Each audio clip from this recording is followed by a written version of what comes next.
So many times in my path, I thought I had it, and then I would seemingly lose it, and then I would think I get it again, and then I would somehow unget it, and then there was something else I hadn't seen, and then I realized, oh, I realized that now I must be complete. And time after time, constantly having these insights as if I'm touching the whole side of the diamond of the path, like I somehow know it now, and now I can't unknow it, but then something would happen to contradict the fact that I thought I knew.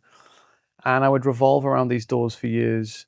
And I went through a phase of getting pale and skinny, and I didn't move my body because I thought I had this sense of I know syndrome. And I thought that I had this peace, which was false.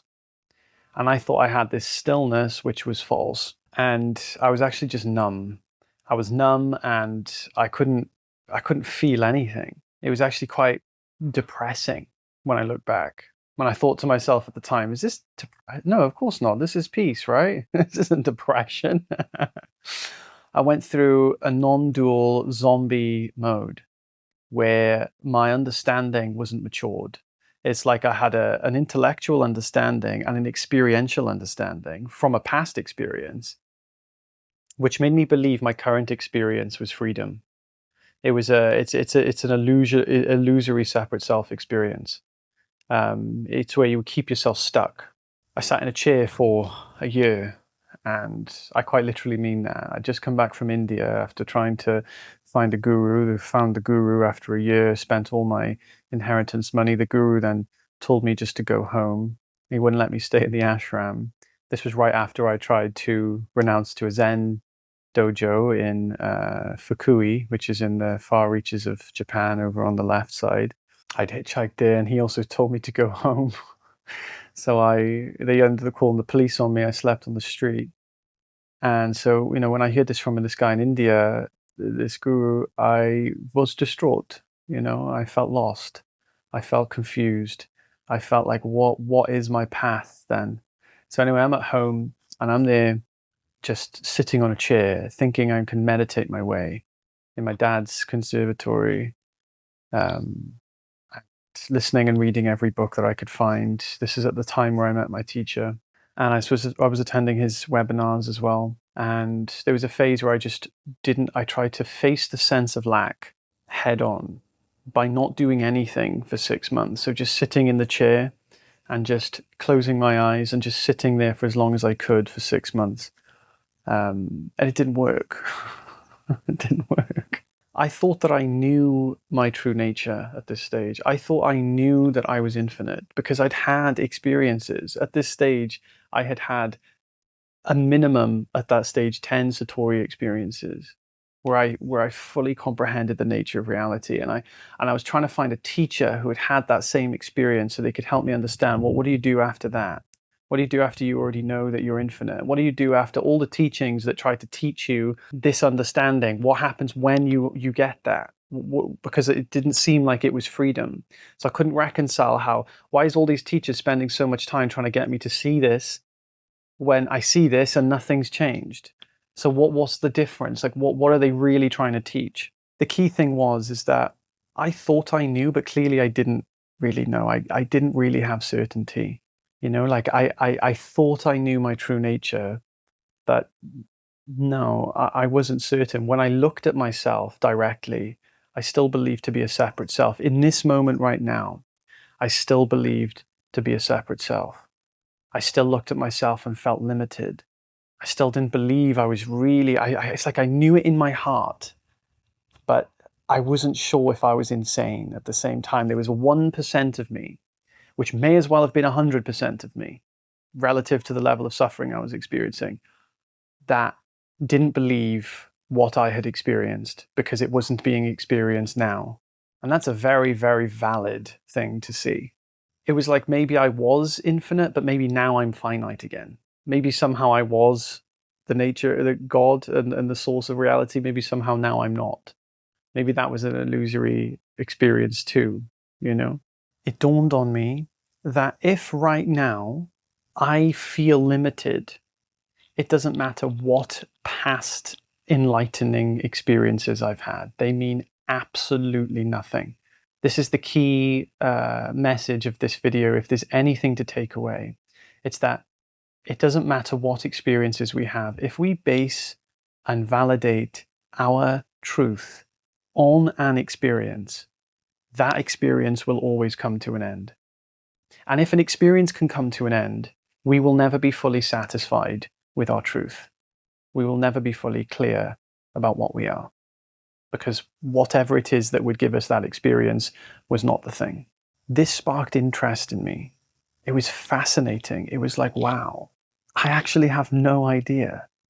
I do not know. And it was this overwhelming joy of finally not having a clue after so long of not having a clue, but not liking that I didn't have a clue, then thinking I had a clue, to then not having any clue again, having no idea and being completely open and receptive. Now, I used to like to think I had no idea. Like, I used to like to pretend to be humble, right? And pretend, yeah, I don't know. Who's to say I know the truth? But deep down in my heart, I thought I knew, right? Sometimes we've got to be real with ourselves. I thought I knew. I thought I had the answers. You see? I was prohibited from deepening my understanding because I thought I had the answers that I didn't actually have and that I wasn't actually experiencing. Most people never get to this realization. Most people dwindle in what I call the fifth octave, which is to have a satori or enlightening experience, to understand that you are the source of reality and that everything else is shared and that you all share the same reality. Basically, everything is God. And I'm putting this in universal language. Don't like to use God, just whatever word you want to replace that with. And stay seeking there. They stay with this knowledge. And the reason for this is because it's easier to identify with thinking we know the truth rather than going through the discomfort of not knowing again. Because on this path, we're not here to get to know, we're here to live in not knowing. This is the craziest paradox that I realized, is we think we have to keep gaining knowledge and insight in order to get understanding. No, you get understanding and remove the knowledge. Once the knowledge is removed, you live in a state of not knowing. You don't live in, I know what I am, I know what I am. I used to think I had to keep knowing what I am. No. The whole path is there to put us into the now. And the now is consistently creatively new. So if you're in a consistent, creative, new, stateless state, then you're not knowing things, you see? By virtue of the fact you're in a creative place, pure potentiality. So you're not constantly knowing what you are, you're simply being what you are. You are the source of reality. God doesn't need to know God is God. God doesn't care about being God. God's too busy doing everything else, being what it wants to be, which is everything we're experiencing. So we're so fixated on building an identity based on knowledge that when we get the insight as to what we are, we turn that into knowledge again, filter it, we bring it from the past, right? A past experience, and then we filter it with goggles into the now, and we think we're experiencing this freedom when we're not. So what we do is believe that we know that we have the thing, right? And this thing is like an ethereal object that we don't really grasp, we just assume we know it, and then store it in a memory, believe the memory is an experience of the now, and then hide our separate identity in that. This perpetuates the separate self, hides it in a lovely non-dual blanket, and then it's done out of the fear of not knowing again for the 100th time. It's done out of the fear of truly living in the now, where you have absolutely no idea. I became obsessed with just exploring and adventuring and feeling like, wow, okay, if I have no idea, if I seem to have had this much insight, and at the end of it all, I still have no idea, maybe the goal is not to get the insight. Maybe the insight is there to divest myself of needing to have knowledge, needing to rely on knowledge, needing to rely on objective experience. And this was when I had this understanding of what I now call the sixth octave, which is pure adventure mode. It's the freedom before we're free. It's where we are in a pure, creative, receptive place in the now. And our explorations are done out of genuine passion, curiosity, exactly like they were when we were children, where we questioned what is inside a butterfly, how does a butterfly grow, what is in the cocoon, all these little questions that we asked as children, this genuine curiosity about the world, this curiosity came back in full force. The whole path opened up new. Everything was fresh. I could listen to things I thought I already knew and hear them in a completely new way. And this is the first glimpse of pretty much the foundations of what I share today, because without this recognition that I'm sharing now, it kind of makes everything else that I share redundant. And not just me, but any other teacher that you listen to. So at this stage, there was no more seeking. There was just adventuring. It was like this seeking had converted the energy into adventuring. It was like the seeking, it's like seeking and adventuring are the same energy, but the seeking felt like suffering and the adventuring felt like fun. The adventuring energy felt like happiness. The seeking energy felt like suffering and resistance. I have a video where I actually, the moment this realization all came together is actually on recording. I'll see if I can put this video in this video right now and share that little clip with you. And you will see the walls of the separate self breakdown, where there just was no, it didn't stop my journey. Absolutely not. This wasn't the end of my journey. It was the end of seeking. It's not the end of your journey. You realize that? It's the start of the adventure. The adventure is where you finally are now actually receptive. A lot of people try to teach because they've had an end of seeking. You can teach that, but it's not the be-all, end-all, you see? I mean, I live in that place. That place that I was in that video, I am living there all the time. I am constantly adventuring. Just because I'm not adventuring so much into the spiritual understanding doesn't mean I'm not adventuring into everything else, like music, like movement, like writing, like creating a YouTube channel. Everything is an adventure. When I sit and do conversations, I'm in the adventure mode again. I'm exploring as new. This isn't something that you lose. This is something that you understand and you live from there. All the understanding you get from that, it doesn't change this place that you live. You see? Was the path complete? Absolutely not. Didn't make a difference. I was having fun. Do you realize, like, imagine this. Imagine you started to have fun right now on your spiritual path. Bearing in mind, your spiritual path, at least it should be the primary focus of your entire life, because there's nothing more important. Yes, I give credit to the respect that your kids, your family, your job, your career, everything is important as well. But it is foundational that the spiritual path should be an underlying priority. Therefore, it makes everything else put into equal importance. You're never going to find a situation where you put your spiritual path as priority and you miss out on the rest of your life. Ideally, that shouldn't happen. Not in nowadays anyway. But it should be the most important thing. Imagine it was fun. Imagine you enjoyed it. Imagine every single experience was a part of your spiritual path, and not just the ones where you sit down to practice, or not just the ones where you sit down to read a book. Imagine the whole thing is fun. Would you care? Would you honestly care if you ended seeking or not? You wouldn't give a shit. You wouldn't give a damn. You just enjoy your life because the premise of it is fun for you.